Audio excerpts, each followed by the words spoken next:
Halo teman-teman, perkenalkan nama saya Anastasia Nepa. Di sini saya akan menjelaskan materi tentang anggaran defisit merupakan ukuran dari kebijakan fiskal dan hubungan antara defisit dan inflasi. Yang pertama, saya akan menjelaskan tentang pengertian defisit. Defisit anggaran yaitu selisih antara penerimaan pemerintah dan pengeluaran pemerintah. Defisit anggaran terjadi apabila pengeluaran pemerintah lebih besar dari penerimaan pemerintah. Defisit anggaran dikelompokkan menjadi dua kelompok, yaitu defisit primer dan komponen pembayaran bunga utang. Defisit primer didefinisikan sebagai selisih antara pengeluaran pemerintah, tidak termaksud pembayaran bunga utang, dengan seluruh penerimaan pemerintah tidak termasuk utang bunga dan pembayaran cicilan utang. Komponen pembayaran bunga utang defisit anggaran itu dimaksudkan untuk melihat peranan beban utang dan anggaran pemerintah. Jika beban bunga utang pemerintah, suku bunga pinjaman, dan kurs mata uang semakin tinggi, maka pembayaran bunga utang juga semakin tinggi. Selanjutnya, defisit anggaran cenderung semakin tinggi. Pemerintah terpaksa menjalankan defisit anggaran yang lebih tinggi karena faktor pembayaran utang. Yang berikut teori defisit anggaran. Yang pertama, teori Richardian, merupakan kebijakan defisit anggaran tidak mempunyai pengaruh terhadap perekonomian, termasuk di dalamnya tingkat konsumsi, investasi, suku bunga, dan tingkat harga. Yang kedua, teori neoklasik. Secara umum, kaum neoklasik berpendapat bahwa defisit anggaran akan merugikan perekonomian. Yang ketiga, teori Keynesian. Menurut kaum Keynesian, secara keseluruhan, defisit anggaran dalam jangka pendek akan menguntungkan perekonomian. Yang berikut, kebijakan fiskal. Kebijakan fiskal adalah kebijakan penyesuaian di bidang penerimaan dan pengeluaran pemerintah untuk memperbaiki keadaan ekonomi. Dilihat dari kata kuncinya, berarti kebijakan fiskal itu kebijakan yang berhubungan dengan pajak, karena pajak itu merupakan sumber penerimaan negara, dan juga kebijakan fiskal itu kebijakan yang berhubungan dengan belanja negara, karena belanja negara itu merupakan pengeluaran dari pemerintah. Berikut peran kebijakan fiskal. Yang pertama, menurut tingkat inflasi. Penurunan inflasi dilakukan lewat penundaan atau pembatalan proyek pemerintah yang sedang berlangsung untuk mengurangi peredaran mata uang. Yang berikut, meningkatkan produk domestik bruto atau PDB. Hal ini dicapai dengan mendorong produksi masyarakat atas barang dan jasa dengan cara memperbesar pengeluaran atau meningkatkan transfer pemerintah. Yang berikut, mengurangi tingkat pengangguran. Tugas ini dipenuhi lewat cara melakukan proyek pembangunan negara sehingga pemerintah dapat menciptakan lapangan kerja baru untuk mengurangi pengangguran.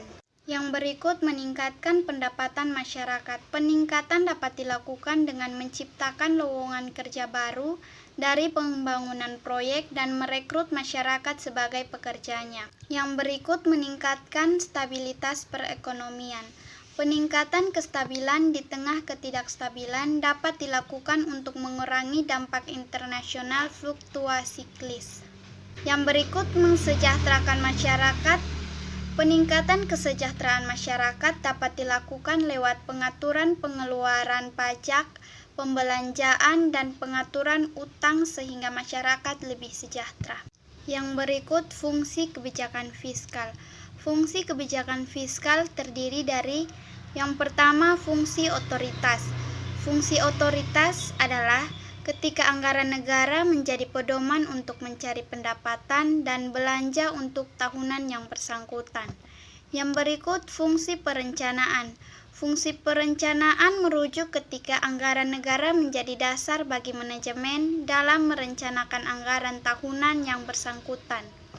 Yang berikut, fungsi pengawasan.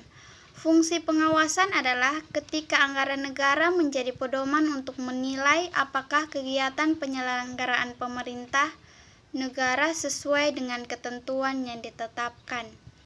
Yang berikut, fungsi alokasi.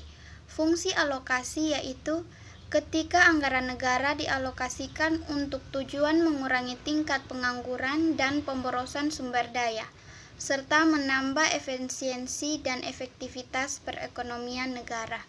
Yang berikut fungsi stabilitas. Fungsi stabilitas yaitu ketika anggaran pemerintah menjadi alat untuk memelihara dan mengupayakan keseimbangan fundamental perekonomian. Yang berikut fungsi distribusi. Fungsi distribusi yaitu kebijakan negara membuat kebijakan anggaran dengan adil dan rasa kepatutan. Perkenalkan, nama saya Charlita Ardian Willy. Saya akan menjelaskan jenis kebijakan fiskal. Kebijakan fiskal ekspansif dirancang untuk merangsang ekonomi, paling sering digunakan selama masa-masa resesi, saat-saat pengangguran tinggi atau periode siklus bisnis rendah lainnya. Kebijakan ini mengharuskan pemerintah membelanjakan lebih banyak uang, menurunkan pajak, atau melakukan keduanya. Tujuannya adalah untuk menetapkan lebih banyak uang di tangan konsumen sehingga mereka membelanjakan lebih banyak dan merangsang ekonomi. Kebijakan fiskal kontraktif digunakan untuk memperlambat pertumbuhan ekonomi seperti ketika inflasi tumbuh terlalu cepat. Kebalikan dari kebijakan fiskal ekspansif, kebijakan fiskal kontraktif meningkatkan pajak dan memotong pengeluaran. Macam-macam kebijakan fiskal. Kebijakan fiskal terbagi menjadi dua macam, yaitu menurut teori dan menurut jumlah penerimaan dan pengeluarannya. Yang pertama, kebijakan fiskal dari segi teori. Kebijakan fiskal fungsional, kebijakan fiskal yang disengaja, kebijakan fiskal yang tidak disengaja. Yang kedua, kebijakan fiskal dari jumlah penerimaan dan pengeluaran. Yang pertama, kebijakan fiskal seimbang. Yang kedua, kebijakan fiskal surplus. Yang ketiga, kebijakan fiskal defisit. Yang keempat, kebijakan fiskal dinamis. Instrumen kebijakan fiskal pajak. Pajak bisa disebut sebagai instrumen paling efektif dalam kebijakan fiskal. Untuk meningkatkan pembangunan negara, pemerintah bisa mengatur penerimaan negara dalam bentuk pajak dengan cara menaikkan pajak dengan tujuan pembatasan konsumsi, pemberian subsidi pada masyarakat agar ketimpangan ekonomi berkurang, serta menurunkan pajak dengan tujuan meningkatkan daya beli masyarakat. Belanja negara sudah ditanggung jawab negara untuk membangun infrastruktur yang memadai agar pembangunan ekonomi bisa cepat tercapai. Maka peran belanja negara sebagai instrumen kebijakan fiskal adalah menaikkan belanja negara dengan tujuan meningkatkan pembangunan infrastruktur, membuka lapangan pekerjaan, serta meningkatkan pendapatan masyarakat. Penerapan instrumen kebijakan fiskal baik ketika terjadi inflasi maupun deflasi, yaitu inflasi. Ketika terjadi inflasi, maka pemerintah dapat menerapkan kebijakan fiskal berupa fiskal kontraktif policy atau kebijakan untuk memperlambat pertumbuhan ekonomi. Instrumen yang pertama tadi adalah pajak. Jadi, ketika terjadi inflasi, pemerintah bisa menaikkan tarif pajak, dapat menyebabkan penurunan jumlah uang yang beredar karena dapat mengurangi jumlah pendapatan yang diterima oleh masyarakat, serta dapat menaikkan biaya yang harus dibayar masyarakat kepada pemerintah sehingga pada akhirnya dapat mengurangi konsumsi masyarakat dan mengurangi jumlah uang yang beredar di masyarakat. Instrumen yang kedua yaitu belanja negara. Untuk mengurangi jumlah uang yang beredar di masyarakat, pemerintah dapat mengurangi belanja-belanja seperti misalnya mengurangi rencana kunjungan atau menunda pengadaan mobil atau menunda pengadaan rumah, dinas, dan lain sebagainya. Penerapan instrumen kebijakan fiskal baik ketika terjadi inflasi maupun deflasi, yaitu deflasi. Ketika terjadi deflasi, maka pemerintah dapat menetapkan kebijakan berupa kebijakan fiskal ekspansif policy atau kebijakan untuk merangsang ekonomi. Instrumen yang pertama yaitu pajak. Maka pemerintah dapat melakukan penurunan pajak ketika terjadi deflasi, sehingga ketika pajak diturunkan, maka daya beli masyarakat akan meningkat. Instrumen yang kedua yaitu belanja negara. Ketika deflasi, pemerintah dapat melakukan penaikan pengeluaran belanja, misalnya seperti pengadaan infrastruktur ataupun pengadaan yang lainnya. Dengan belanja negara, semakin bertambah diasumsikan kesempatan kerja semakin terbuka lebar sehingga pendapatan masyarakat akan bertambah. Dalam hal ini akan merangsang pertumbuhan ekonomi. Selanjutnya, baik ketika terjadi inflasi maupun deflasi, maka kebijakan yang dilakukan bisa menggunakan kebijakan anggaran yang seimbang, yaitu pemerintah dalam menyeimbangkan jumlah pendapatan dan pembelanjaan negara yang sama. Perkenalkan, nama saya Tefri Sisili. Di sini saya akan menjelaskan tentang hubungan defisit anggaran dan inflasi. Dalam jangka pendek, defisit anggaran tidak signifikan terhadap inflasi, tetapi mempunyai hubungan positif. Artinya, apabila rasio defisit anggaran meningkat, akan menyebabkan kecenderungan tingkat inflasi akan meningkat. Sementara apabila dilihat dalam persamaan kointegrasi, ditemukan hubungan jangka panjang antara kedua variabel. Koefisien defisit anggaran berpengaruh signifikan dan mempunyai hubungan yang positif terhadap variabel inflasi. Hal ini berarti bahwa kenakan anggaran sebesar 1% akan menyebabkan kenakan inflasi sebesar 0,70%.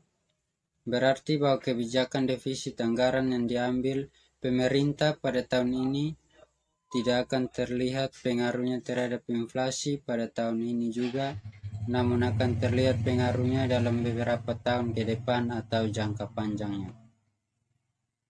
Berikut pengertian inflasi.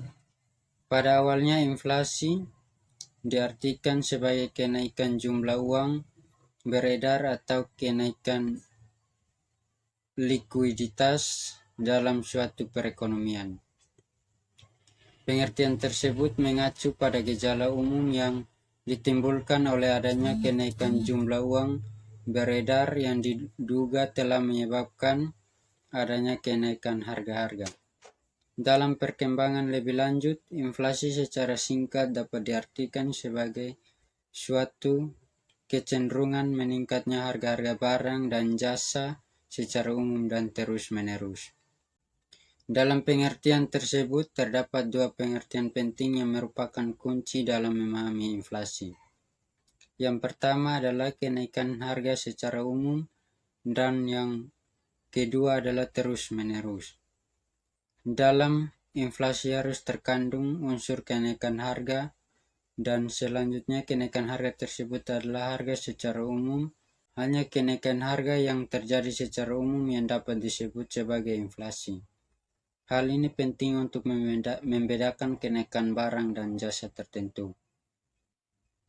Berikut jenis inflasi berdasarkan tingkat keparahannya. Yang pertama, inflasi rendah, yaitu jenis inflasi yang jumlahnya kurang dari 10% per tahun. Yang kedua, inflasi menengah, yaitu jenis inflasi yang jumlahnya berkisar antara 10-30% per tahun.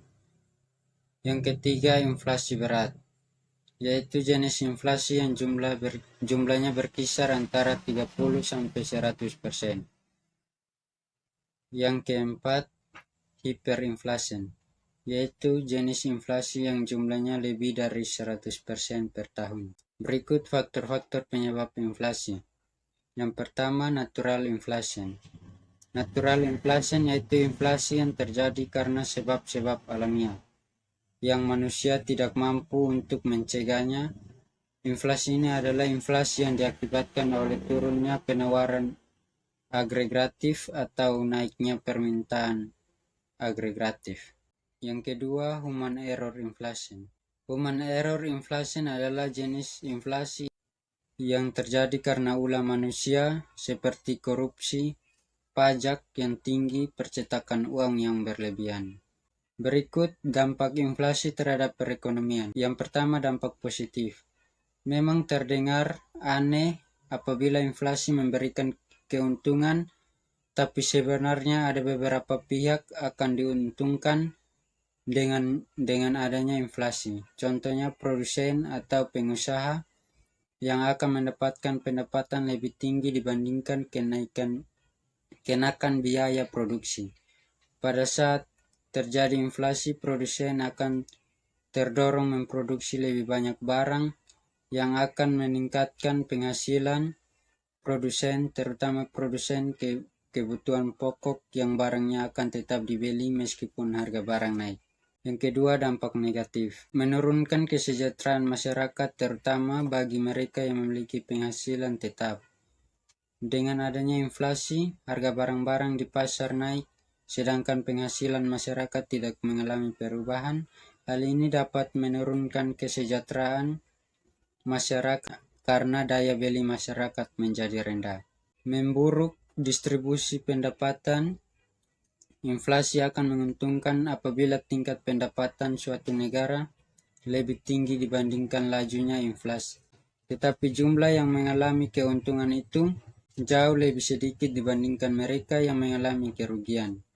Oleh karena itu, pembagian pendapatan di suatu negara menjadi tidak rata atau berat sebelah. Mendorong tingkat suku bunga. Pada saat terjadi inflasi, lembaga-lembaga keuangan akan melakukan kebijakan untuk menambah tingkat bunga pinjaman agar tidak terjadi penurunan pada nilai mata uang. Tetapi di sisi lain, peningkatan bunga pinjaman akan menghambat pengembangan usaha karena dapat mengurangi minat investor untuk mengembangkan usahanya. Mendorong tingkat spekulatif. Para investor cenderung akan menyimpan kekayaannya dalam bentuk investasi spekulatif, yakni membeli barang-barang berharga yang akan lebih menguntungkan pada saat dijual nanti, karena nilainya tidak mengalami penurunan karena inflasi seperti tanah, emas, dan lain sebagainya.